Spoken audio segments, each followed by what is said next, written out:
Welcome back. In this session, we are going to look at creating external tables for Delta files.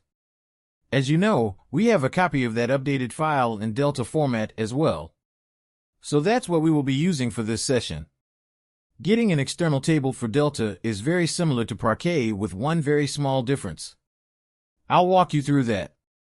And I would like you to do this as an assignment after that. Let's switch over to us in our studio and see the data first. Here we are in a Synapse studio. The folder we want to use is trip data, green Delta, and let's go into that. And as you can see, we've got the year folders and you will have the month folders underneath as well. And also similar to what we saw in the Parquet files. These files are compressed using snappy compression as well.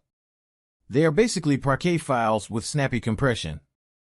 So when you create the external file format, you would use the snappy compression. But the main thing to notice is within the Delta folders, you will normally have a _Delta log, and this is the one Synapse serverless SQL used this in order to find out which files to pick from the subfolders. So when you create the external table, you don't have to specify /** in order to go into the subfolders. Synapse knows that actually it needs to look at the Delta log and get the information about all of their Parquet files, and then it'll go in and get the Parquet files. So you basically provide the folder name when you create the external table and you don't have to specify /*. So that's the only main difference. So now I would like you to do this as an assignment yourself, but if you get stuck, please come back to the video and I'll take you through how I've gone about doing it. Good luck. Welcome back. Hope you managed to complete the assignment.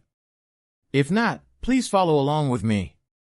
So the first thing I have done is to create the Delta file format here. And as you can see, it's quite simple.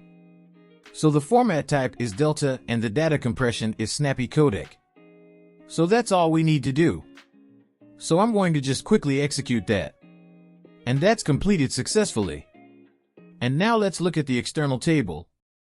So again, it's very similar. So I've just changed back to Delta for the table name. And also, I've used the Delta file format here. But the main difference, as I said, is instead of this /** which we had for the Parquet in order for Synapse to navigate to the subfolders and get the files. Here we're just giving the main folder and Synapse.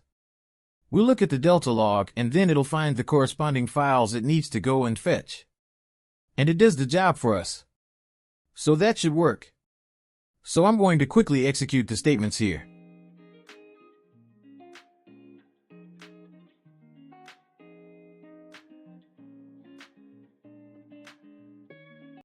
And that's completely successful. So that means the external table's created and we managed to read the data from the table as well. Let me quickly publish the changes to the repository, and that's the end of this session. I'll see you in the next one.